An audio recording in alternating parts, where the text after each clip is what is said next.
Hello dear students, कैसे हैं आप सब। आई होप आप सभी कोई अच्छे होंगे। तो प्यारे बच्चों, आ चुका है आप सभी के कक्षा 10वीं का सेट सी का सामाजिक विज्ञान का 101% रियल क्वेश्चन पेपर आ चुका है दोस्तों। जहां से आप बच्चों, यह पेपर आपका 3 घंटे का होने वाला, पूर्णांक आपके 75 होने वाले हैं। तो बच्चों, आज की इस वीडियो पे यदि आप इस दिए गए सभी क्वेश्चन की आप अच्छे से यदि तैयारी कर लेते हैं, आप देख सकते हो इसमें आपको पूरे क्वेश्चन जी हाँ दोस्तों, प्यारे बच्चों, आपको यहाँ पर पूरी के पूरे क्वेश्चन देखने को मिलने वाले हैं बच्चों, जहाँ पर हम आपको इन सभी क्वेश्चन का पूरा सॉल्यूशन भी कराने वाले हैं और आप सभी को बता देंगे यदि आप इसका पेपर का पीडीएफ प्राप्त करना चाहते हो तो आपका पेपर का पीडीएफ कहाँ से मिलने वाला है। तो चलिए बच्चों, वीडियो स्टार्ट करते हैं और हमारे पास समय भी बहुत ज़्यादा कम है। तो आप सभी को करना क्या, इस वीडियो को जल्दी से जल्दी अपने सभी दोस्तों के साथ शेयर कर देना। तो चलिए वीडियो स्टार्ट करते हैं। और आपको बता दो, ये जो पेपर है 1 घंटे बाद, जी हाँ बच्चों, यह जो पेपर है 1 घंटे बाद डिलीट हो जाएगा। तो इसीलिए इस वीडियो को यदि आप के पास मिल गया है तो आप बहुत ही भाग्यशाली हैं। तो इस वीडियो को आप कर लीजिएगा जल्दी से डाउनलोड, ठीक है ना, क्योंकि किसी भी वक्त डिलीट हो सकता है। तो चलिए वीडियो स्टार्ट करते हैं बच्चों। तो जैसा कि आप जानते हैं कि ये जो पेपर है कक्षा 10वीं का सेट सी का सामाजिक विज्ञान त्रैमासिक का पेपर है, जहाँ पर समय सारणी की भी बात की जाए तो आपका जो पेपर 3 घंटे का होने वाला है। और यहाँ पर बता दूं, मैं इस पेंसिल का यूज इसलिए कर रहा हूँ क्योंकि एक प्रकार का ओरिजिनल पेपर है, इसे हमें वापस से जमा करना पड़ता है, इसीलिए हम यहाँ पर पेंसिल का यूज कर रहे हैं फिर, ठीक है ना। तो बता दें, ये पूर्णांक आपका 75 नंबर का पेपर होने वाला है। यहाँ पर बच्चों, यहाँ पर आपको कुछ निर्देश दिए गए हैं कि जो सभी क्वेश्चन हैं इन्हें करना अनिवार्य है और 1 से 5 तक वस्तुनिष्ठ प्रश्न रहेंगे, ठीक है ना, मतलब 6 नंबर का रहेगा, ये पे बताया गया। तो ये इतना कंपलसरी नहीं है बच्चों, तो इसको चलिए हम यहाँ पर से स्किप करते हैं और जहाँ पर आपका मेन है, जो आपके एग्जाम में आने वाले हैं, उन सभी क्वेश्चन से हम यहाँ से स्टार्ट करते हैं। तो प्यारे बच्चों, सबसे पहले आपका आता है निम्नलिखित प्रश्नों के सही विकल्प चुनकर लिखिए, ठीक है। तो ये यहाँ पर सबसे पूछा गया पहले, अब नालिका अपवर्तन मृदा को बनाता है, तो आपको बताना है कि कैसे बनाता है। तो पहला विकल्प दिया गया है कृषि के लिए अनुपयुक्त, दूसरा है कृषि के लिए उपयुक्त, तीसरा है चारागाह के लिए उपयुक्त, चौथा है वनों के लिए उपयुक्त। तो आपका जो रियल आंसर होगा इसका कृषि के लिए अनुपयुक्त होगा, ठीक है। अगला चलते हैं, निम्नलिखित में से स्थायी वनों का सर्वाधिक क्षेत्र किस राज्य में स्थित है। ऑप्शन दिया गया है हरियाणा, राजस्थान, पंजाब, मध्य प्रदेश। तो आपका जो इसका सही उत्तर होगा बच्चों, मध्य प्रदेश में आप इसका सही उत्तर टिक कर देंगे, ठीक है। अगला है, बांधों को आधुनिक भारत का मंदिर किसने कहा। तो यहाँ पर ऑप्शन दिया गया महात्मा गांधी, जवाहरलाल नेहरू, भगत सिंह या लाल बहादुर शास्त्री। तो आपको बताना है कि ये किसने कहा था। जवाहरलाल नेहरू जी ने कहा था कि आधुनिक भारत का मंदिर है बांध, ठीक है। अगला है बच्चों, 1918 में गांधी जी सूती कपड़ा कारखाना में मजदूरों के बीच सत्याग्रह आंदोलन चलाने कहाँ पहुंचे। ऑप्शन है सूरत, बड़ौदा, अहमदाबाद या गांधीनगर। तो आप सभी को बताना है बच्चों किसका जो सही उत्तर हो जाएगा, ऑप्शन नंबर सा हो जाएगा, अहमदाबाद इसका रियल उत्तर हो जाएगा। अगला है बच्चों, 1804 के नागरिक संहिता, जिसे आमतौर पर नेपोलियन संहिता के रूप में जाना जाता है, के बारे में निम्नलिखित में से कौन सा कथन सत्य है। तो यहाँ पर ऑप्शन देगा संपत्ति का अधिकार सुरक्षित किया, दूसरा है कानून के समझ समानता स्थापित की, तीसरा है जन्म के आधार पर सभी विशेषाधिकार हटा दिए गए, चौथा उपयुक्त सभी। तो जो इसका सही उत्तर होगा बच्चों, आपका उपयुक्त सभी होगा, क्योंकि इसके आ, बा और सा वाले तीनों उत्तर सही होंगे, ठीक है। अब अगला है बच्चों, HDI का पूरा नाम क्या है, ठीक है। तो आपको बताना है मानव विकास सूचांक, ठीक है ना, दूसरा है मानव विकास संकेतांक, तीसरा है उच्च विकास सूचांक और तीसरा है बंधित विकास संकेतांक। तो आपका जो उत्तर होगा बच्चों, मानव विकास सूचांक होगा, ठीक है बच्चों। चलिए इसके अब हम बात आगे बढ़ते हैं क्वेश्चन नंबर 2 की ओर, ठीक है बच्चों।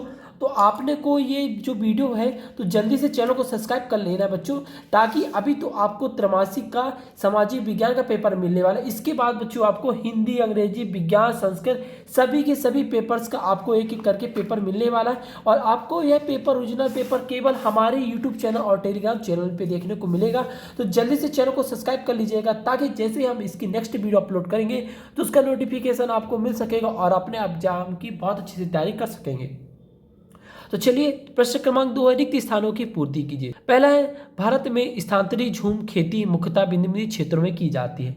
तो जिसका सही उत्तर होगा बच्चों, उत्तर पूर्वी राज्यों में। क्या होगा बच्चों, उत्तर पूर्वी राज्यों में इसका उत्तर हो जाएगा, ठीक है।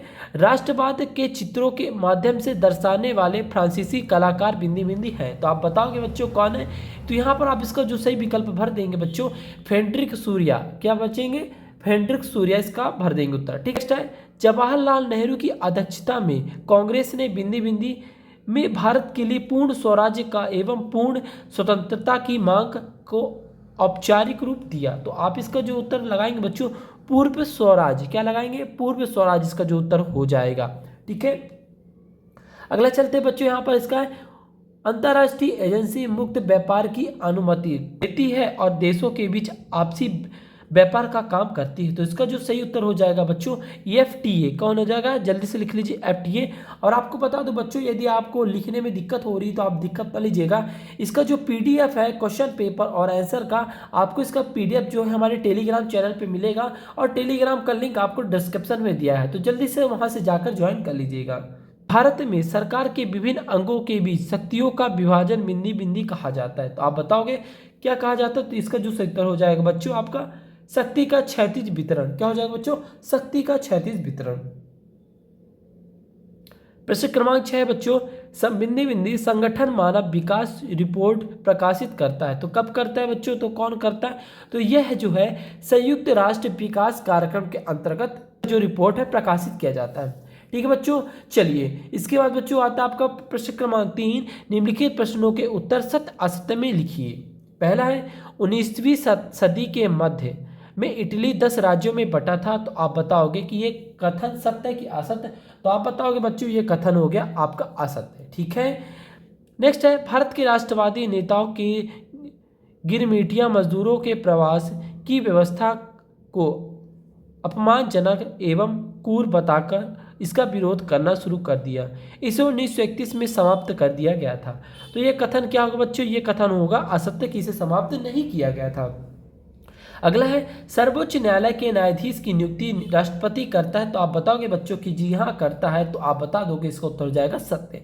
अगला है बच्चों GDP का पूरा नाम सकल घरेलू उत्पाद कहलाता है। तो आप बताओगे बच्चों कि हाँ जो GDP का पूरा नाम होता है सकल घरेलू उत्पाद होता है, तो इसको तो जाएगा सही। नेक्स्ट है केरल राज्य का विकास सूचकांक संबंधित है। तो आप बताओगे बच्चों कि ये है, तो आप लगा दो इसको उत्तर बच्चों सत्य। ठीक है। अगला है बच्चों स्थिर आय नहीं होने से काम के अवसर में कमी होती। तो आप बताओगे जी हाँ, तो आप लगा दो इसको उत्तर असत्य। ठीक है बच्चों। इसके बाद बच्चों आपका अगला प्रश्न है प्रश्न क्रमांक 4, जहां पर आपको सही जोड़ी की मिलान करना है। क्या करना है बच्चों, सही जोड़ी का मिलान करना है, जहां पर कॉलम A और कॉलम B दिया गया है। पहला है बच्चों प्रोजेक्ट टाइगर योजना। तो आप जो इसका सही उत्तर लगाएंगे बच्चों ऑप्शन नंबर D, मतलब आपका ये हो जाएगा पहला। चलिए मैं इसके सामने लिख देता हूँ। ठीक है। अगला है बच्चों विमुद्रीकरण क्या होगा, तो विमुद्रीकरण को जो टिक लगाएंगे आप 2016 में हुआ था, तो इसको 2। ठीक है। अगला है भारतीय वन्य जीव अधिनियम। तो आप बताओगे भारतीय वन्य जीव अधिनियम ऑप्शन नंबर 7 हो जाएगा 3rd। ठीक है। नेक्स्ट है बच्चों राणा प्रताप सागर बांध। तो आप बताओगे जो राणा प्रताप सागर बांध है, तो इसका उत्तर हो जाएगा चंबल नदी के किनारे है। अगला है बच्चों रोलेट एक्ट कब स्थापित किया गया था। तो आप बता रहे हैं कि रोलेट एक्ट है बच्चों ये आपके 1919 में स्थापित किया गया था। अब बच्चों आपका लास्ट बचता है उद्योग कारखाना। तो देखिए हमारा उद्योग सबसे लास्ट से बचता है द्वितीय क्षेत्र, तो हमारा हो जाएगा लास्ट का उत्तर। ठीक है। चलिए इसके बाद बच्चों हम चलते हैं नेक्स्ट प्रश्न के पास, जहां पर आपसे पूछा जाए निम्नलिखित प्रश्नों के उत्तर एक शब्द या एक वाक्य में दीजिए। जहां पर पहला आपसे प्रश्न पूछा गया है कि बाल्कन क्षेत्र में सम्मिलित देशों के नाम लिखिए। तो आप लिखोगे बच्चों कि बाल्कन क्षेत्रों में वोल्केनी जहाँ से ज्वालामुखी फटती है, ठीक है ना, तो आप जगह उन क्षेत्रों का नाम लिखोगे बच्चों अल्बानिया, बेस्मेनिया और बुल्गारिया। ठीक है ना, इसका उत्तर हो जाएगा। ठीक है ना, आपको घबराने नहीं बच्चों, इसका जो उत्तर का आंसर PDF है आपको हमारे टेलीग्राम चैनल पे मिल जाएगा, बस आपको वहाँ जाकर इसे ज्वाइन कर लेना है। अगला बच्चों पूर्ण स्वतंत्रता का प्रस्ताव कब पारित हुआ था। तो आप बताओगे कि पूर्ण स्वतंत्रता का प्रस्ताव जो है 19 दिसंबर 1929 का बच्चों हम लिख देते हैं 19 दिसंबर 1929 में प्रस्तावित किया गया था।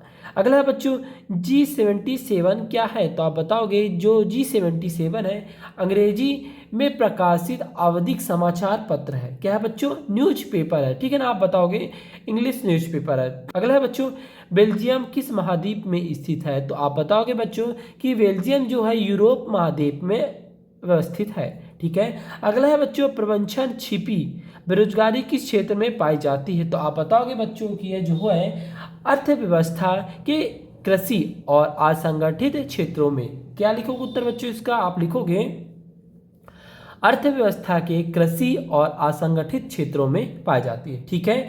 अगला है बच्चों कृषि क्षेत्र में कौन सी बेरोजगारी पाई जाती है, तो आप बताओगे कि कृषि क्षेत्रों में प्रच्छन्न बेरोजगारी पाई जाती है। कौन सी बच्चों, प्रच्छन्न बेरोजगारी पाई जाती है, ठीक है बच्चों। चलिए अब इसके बाद हमारा जो बच्चों था जो आपका वैकल्पिक क्वेश्चन थे एक एक नंबर वाले वे सभी कंप्लीट हो गए। अभी यहाँ से आपके होते क्वेश्चन नंबर 6 स्टार्ट, जहाँ से आपके 2-2 नंबर के प्रश्न स्टार्ट होने वाले। तो चलिए बच्चों हम इसको भी पढ़ते हैं और आपको बता दें बच्चों इन सभी क्वेश्चंस का हम पहले आप सभी को क्वेश्चंस कराएंगे, फिर इसके बाद हम आपको बता देंगे इसका लास्ट में आंसर भी, ठीक है ना। तो चलिए पहले आपको जरूरी सभी क्वेश्चंस को समझना, क्योंकि आपके जितने भी सेट होंगे क्वेश्चन में पेपर में आपके set A, set B, set C और सेट डी, इन सभी सेटों में आपके क्वेश्चन जो होंगे आगे पीछे होंगे।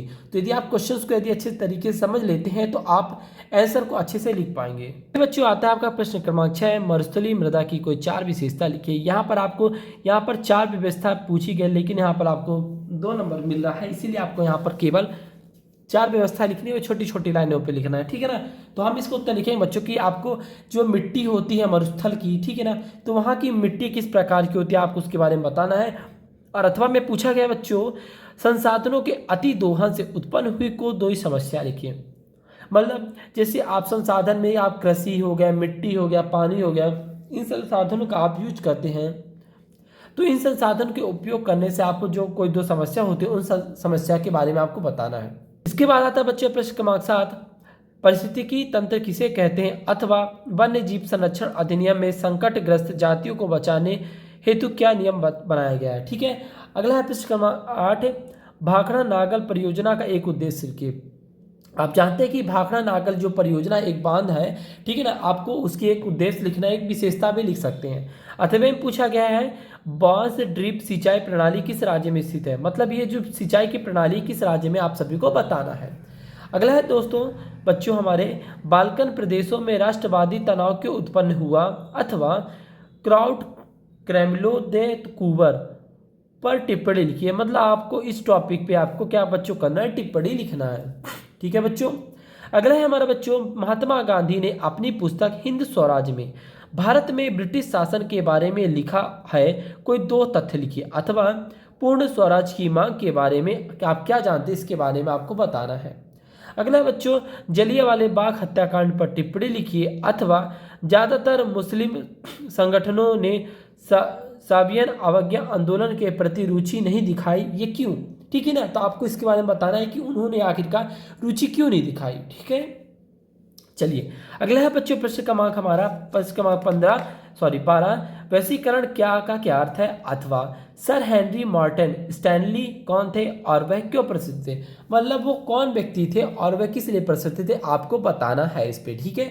अगला है बच्चों प्रश्न क्रमांक 13 जहां पर आपसे पूछा गया एकात्मक शासन व्यवस्था के दोष लिखिए। किसके, एकात्मक शासन व्यवस्था के आपको दोष बताना है। अथवा पूछा गया त्रिस्तरीकरण पंचायती राज व्यवस्था के संक्षिप्त में लिखिए आपको, ठीक है।